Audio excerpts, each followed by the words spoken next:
Assalamualaikum warahmatullahi wabarakatuh. Selamat datang kembali di channel Chem Easy. Di video kali ini kita akan melanjutkan materi mengenai termokimia.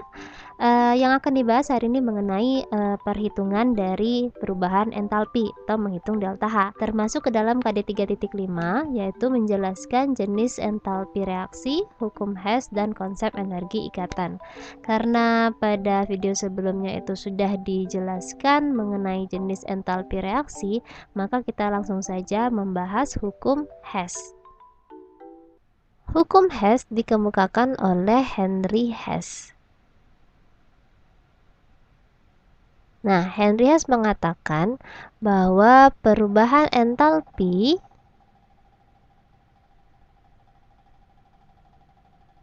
dari suatu reaksi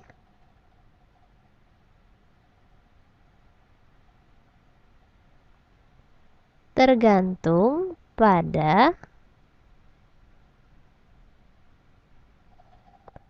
keadaan awal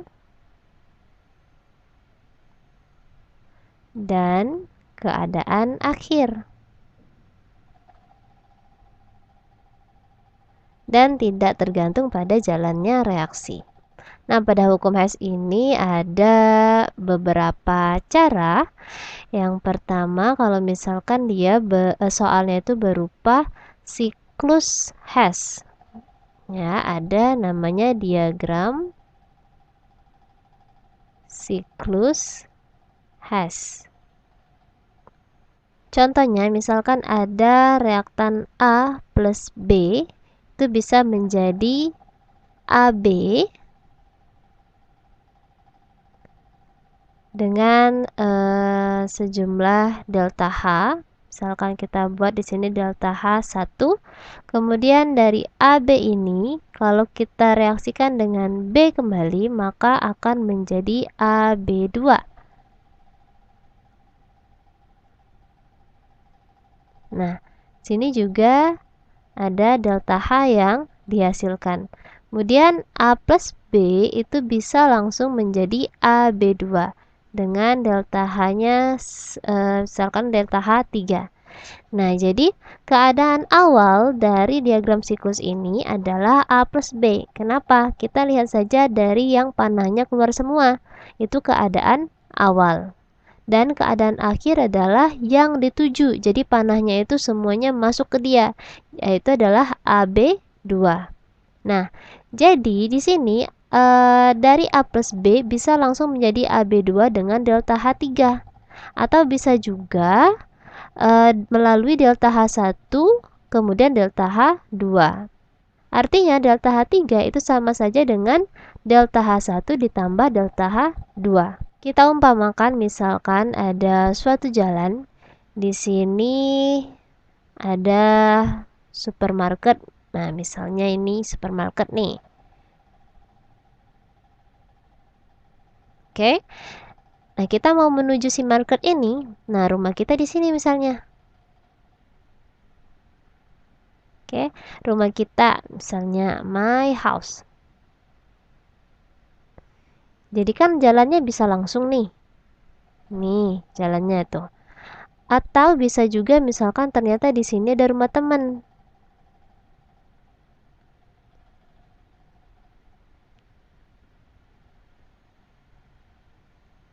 Nah, ini kan bisa juga kita muter dulu.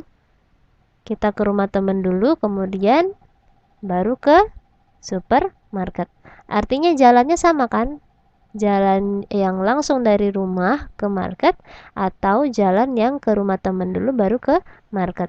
Jadi kalau misalkan di sini kita buat jalan pertama, jalan kedua, jalan ketiga, artinya untuk mencapai si tujuan kita yaitu supermarket ini bisa saja dengan jalan langsung ketiga atau jalan 1 ditambah jalan 2. Nah, sama halnya dengan si entalpi ini, siklus Hess ini. Jadi, delta H3 itu sama dengan delta H1 ditambah delta H2. Ya, ini permisalan saja. Jadi tidak selamanya rumusnya itu delta H3 sama dengan delta H1 tambah delta H2. Bisa saja yang di sini itu delta H1. Ya, kita buat ini delta H1, ini delta H2, ini delta H3. Berarti kan delta H1 sama dengan delta H2 ditambah delta H3. Jadi tergantung pada soal. Bagaimana cara menentukannya? Ya, kita tentukan keadaan awalnya yang mana, keadaan akhirnya yang mana. Nah, misalnya pada soal ini kita ditanyakan delta H2 ya, bukan delta H3. Atau yang kita ditanyakan itu delta H1-nya. Maka bisa kita olah ya. Kalau kita mau delta H1 nih, delta H1 kan sebelah kanan nih. Delta H1 sama dengan ini kan tetap di ruas sebelah kiri. Nah, delta H2-nya pindah ruas, berarti kan jadi min delta H2 atau delta H1 sama dengan delta H3 dikurang delta H2. Jadi mainkan matematikanya. Kalau misalkan yang ditanyanya delta H2, maka delta H2 itu sama saja dengan delta H3 dikurang delta H1. Karena delta H1-nya yang pindah ruas. Berarti delta H2 sama dengan delta H3 dikurang delta H1. Nah, seperti itu ya, bisa dibolak-balik. Nah, ini namanya diagram siklus Hess. Ada juga yang disebut dengan diagram tingkat energi. Seperti yang kita pelajari pada diagram tingkat energi reaksi eksoterm dan endoterm. Jadi misalnya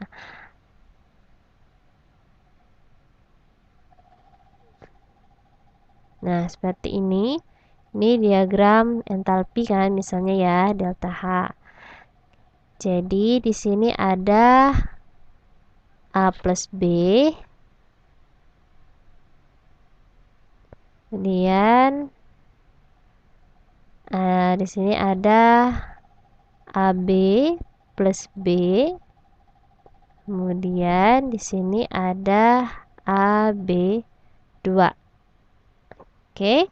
Nah, ini punya entalpi sekian, ini punya entalpi sekian.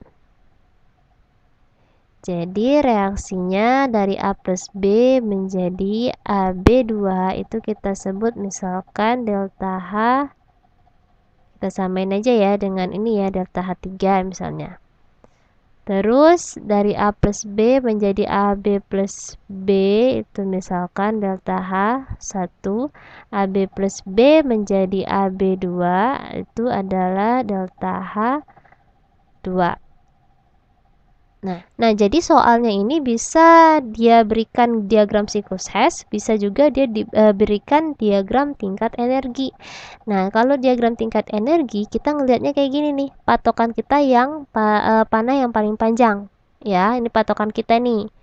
Itu adalah jumlah dari yang kecil-kecil ini. Nah, kemudian itu kita lihat arahnya. Kalau misalkan arahnya itu searah dengan yang paling panjang ini, maka bernilai positif. Sedangkan kalau misalkan berlawanan arah, maka delta H-nya negatif. Jadi ini delta H3 kan? Delta H3. Nah, adalah jumlah dari delta H1 dengan delta H2. Kita lihat panah delta H1 itu arahnya sama kan? Berarti dia bernilai positif, delta H1. Kemudian delta H2 juga arahnya sama, berarti positif, delta H2. Nah, gitu ya. Kalau misalkan mau ditanya delta H1, berarti delta H3 dikurang delta H2. Nah, seandainya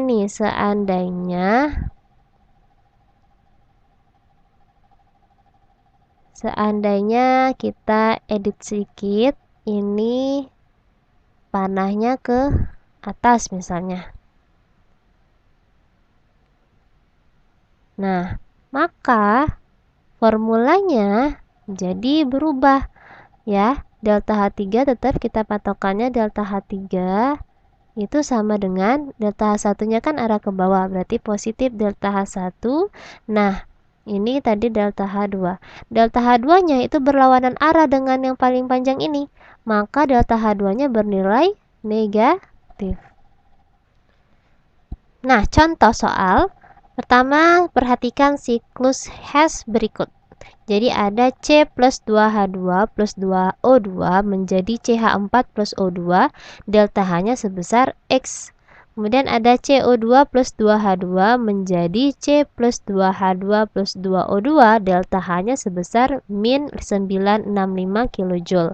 Kemudian ada CO2 plus 2H2O menjadi CH4 plus 2O2, delta H-nya sama dengan min 890. Nah, untuk memudahkan kita, misalkan kita buat di sini delta H1,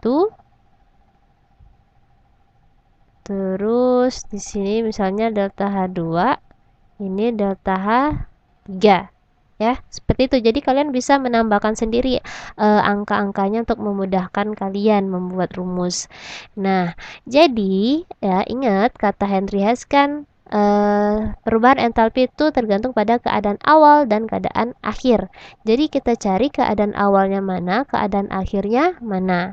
Jadi untuk mencarinya itu kita lihat yang awalnya itu yang keluar panah semua, ya ibaratnya itu yang rumah kalian tadi. Jadi yang keluar panah semua kan yang ini. Artinya ini adalah keadaan awal. Ya, ini berarti awal nih. Oke, kemudian keadaan akhirnya mana? Keadaan akhirnya berarti yang dituju. Jadi semua panah menuju ke dia. Berarti ini adalah keadaan akhir. Ya kan? Ini kan panah semua kan? Nah, jadi ada dua jalan kan menuju ke keadaan akhir ini. Dari keadaan awal, yang pertama bisa langsung, ya ini satu panah selesai nih, nyampe. Atau yang dua kali jalan nih, bisa dari sini terus ke sini, ya. Artinya delta H1 itu sama dengan delta H2 ditambah delta H3. Jadi kita dapat formulanya delta H1 sama dengan delta H2 ditambah delta H3. Nah, yang kita tanyakan adalah si X ini. X ini adalah delta H3 kan, kalau yang kita buat. Berarti delta H3 itu, ya ini biar kita nggak bingung, kita mantepin aja nih posisinya. Delta H3 yang ditanya, ya udah delta H3 nggak usah pindah-pindah ruas dulu. Jadi di sini tetap delta H1 yang pindah ruas itu delta H2, berarti kan set pindah ruas karena dia tadinya positif berarti jadi negatif. Nah, ya, berarti formulanya itu delta H3 sama dengan delta H1 dikurang delta H2. Kita masukkan angkanya. Delta H1 ini kan min 890.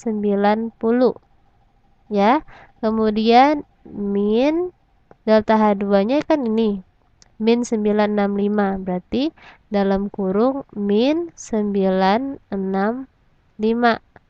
Jadi min 890, min ketemu min itu plus 965.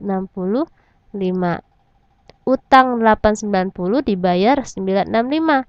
Ya, jadi kalau misalkan yang positifnya itu lebih besar daripada negatifnya, pasti nilai hasilnya adalah positif. Kebalikannya, kalau negatifnya itu lebih besar daripada positifnya, maka hasilnya pasti negatif. Nah, sekarang sudah tahu nih hasilnya itu positif, terus ya kita kurangin aja. Ini kan sebenarnya bisa kita balik jadi 965 dikurang 890. Itu aja. Ya, 965 dikurang 890 itu 75.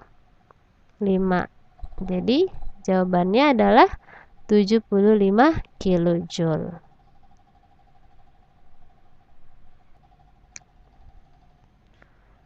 Nah, contoh soal yang kedua, perhatikan diagram tingkat energi berikut. Jadi di sini ada diagram tingkat energi. Ada setengah N2 plus 2H2 plus setengah Cl2 menjadi NH3 plus HCl itu delta H1. Kemudian setengah N2 plus 2H2 plus setengah Cl2 menjadi NH4Cl itu delta H2. Kemudian ada NH3 plus HCl menjadi NH4Cl itu delta H3. Nah, ini ada angka-angkanya nih. Tentukan delta H3 katanya. Jadi, kita buat dulu formulanya untuk diagram tingkat energi ini. Kita patokannya tetap yang paling panjang ini. Berarti kan delta 1 sama dengan penjumlahan dari delta H2 dan delta H3. Tapi ingat, kalau arahnya berlawanan dari yang panjang ini maka nilainya negatif, kalau dianya searah maka positif. Jadi delta H2-nya ini karena dia searah maka positif delta H2. Kemudian delta H3 karena berlawanan arah dengan delta H1, maka delta H3-nya bernilai negatif. Nah, terus yang ditanyakan delta H3. Ya, ini min delta H3 nih, biar dia positif berarti pindah 2 saja kan ke sini. Jadi delta H3 sama dengan delta H2. Delta H1-nya pindah ruas jadi min delta H1. Oke, nah ini diketahui ya, delta H2-nya kita lihat di sini. Dari 0 ke min 138 itu miliknya delta H2. Berarti delta H2 itu min 138.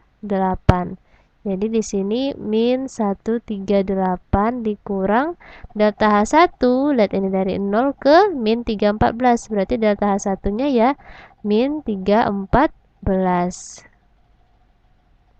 Nah, jadi dalam kurung min 314. Seperti itu ya. Jadi min 138 kilojoule, min ketemu min itu plus 314. Maka hasilnya positif 176 ya, satuannya sama kilojoule. Nah, jadi seperti ini caranya. Satu cara lagi, tadi kan kalau kita buat reaksinya tuh berupa diagram tingkat energi ataupun diagram siklus Hess. Nah, ini bisa juga masih dengan cara hukum Hess, tapi dia penjabarannya itu. Nah, sebenarnya ada satu lagi ya, cara menghitung delta H dengan menggunakan konsep hukum Hess. Jadi kalau misalkan tadi tuh dibuat sebagai diagram ya, diagram tingkat energi ataupun siklus Hess. Nah, ini kalau misalkan pada soalnya itu dijabarkan persamaan termokimianya ya. Jadi ini menentukan delta H suatu reaksi menggunakan beberapa persamaan termokimia. Jadi persamaan reaksi yang sudah diketahui delta H-nya ya. Maka di sini ada aturan, yaitu jika reaksi termokimianya ini dibalik, artinya dibalik itu yang produk jadi reaktan, yang reaktan jadi produk, maka delta H-nya itu akan berubah tanda. Yang tadinya positif menjadi negatif, kalau negatif jadi positif. Terus jika reaksi dikali, misalkan dikali dengan nilai X, maka delta H-nya juga dikali dengan X. Jadi kalau misalkan dikali 2, reaksinya dikali 2 semua, maka delta H juga harus dikali 2. Terus jika reaksinya dibagi dengan X, maka delta H-nya juga dibagi dengan nilai X. Lalu setelah kita rombak si reaksinya ini, maka untuk menentukan delta H-nya kita jumlahkan.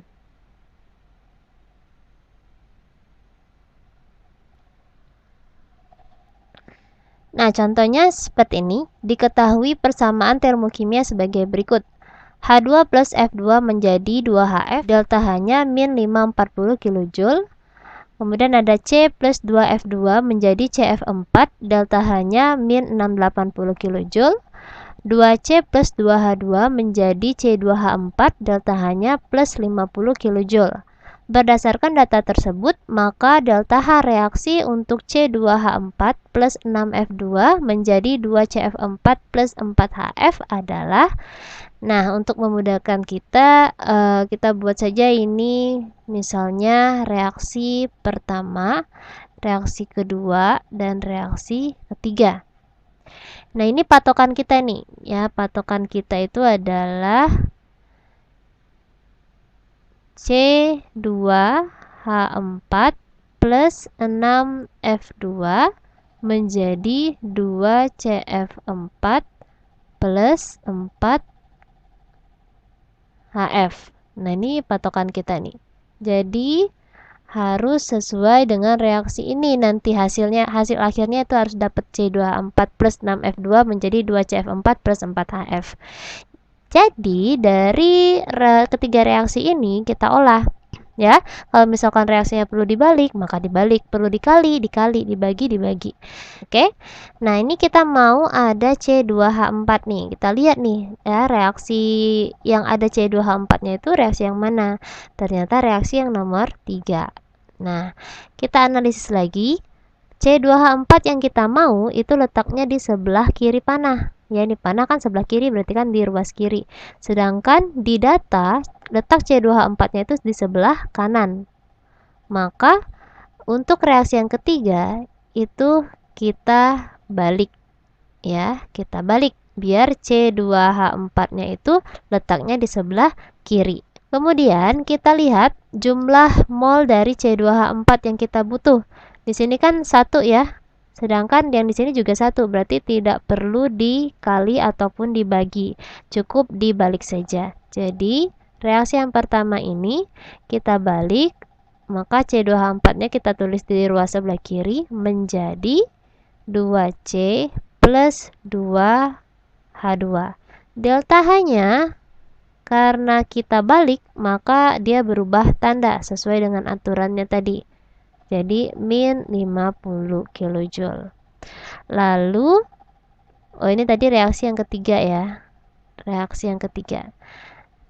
Nah, sekarang kita butuh 6 buah F2. 6 F2. F2 ini ternyata ada di reaksi pertama dan reaksi kedua. Ya, jadi kalau misalkan ada di kedua reaksi atau ada di ketiga reaksi, maka itu kita lewatkan dulu. Ya, kita lewatkan dulu F2. Kita butuh 2 CF4. Nah, CF4 ini letaknya di reaksi yang kedua ternyata. Di reaksi yang kedua ini CF4 letaknya di sebelah kanan. Reaksi kedua ini CF4 di sebelah kanan. Yang kita mau itu CF4-nya juga di sebelah kanan. Maka reaksinya tidak perlu dibalik, tetapi yang kita mau koefisiennya itu 2, ya. Jadi jumlah molnya 2. Sedangkan yang di data itu 1.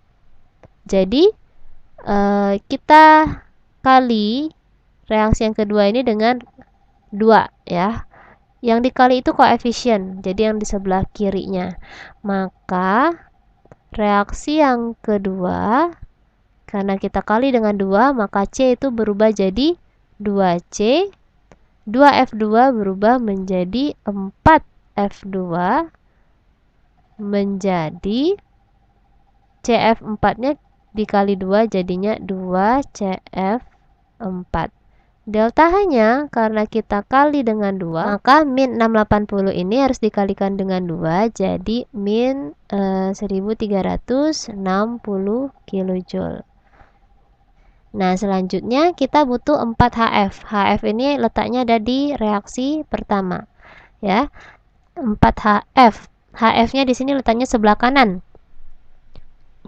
Di data juga di sebelah kanan, berarti tidak perlu dibalik, tetapi karena kita butuhnya 4 dan di sini adanya 2, maka reaksi ini harus dikali juga ya dengan 2 biar jadi 4 kan, 2 dikali 2.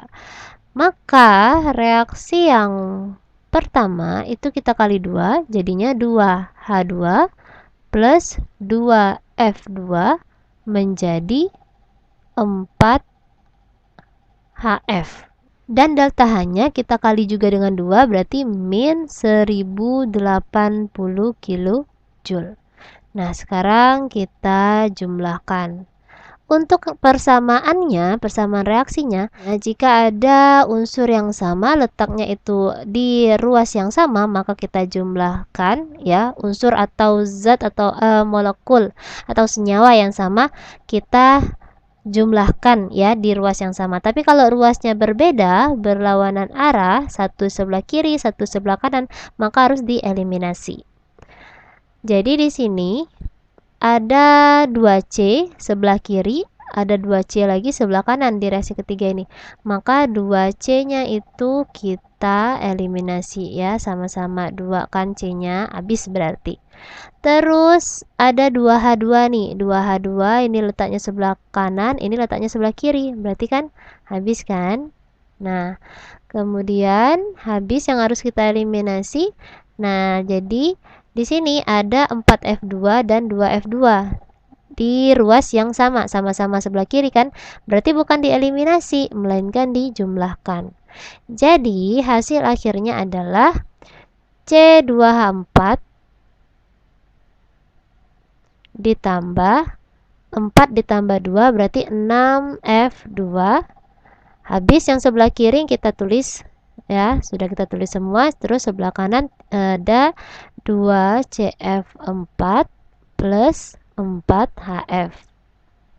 Nah, sama kan dengan yang diminta di soal? C2H4 plus 6F2 menjadi 2CF4 plus 4HF. Berarti pekerjaan kita itu benar.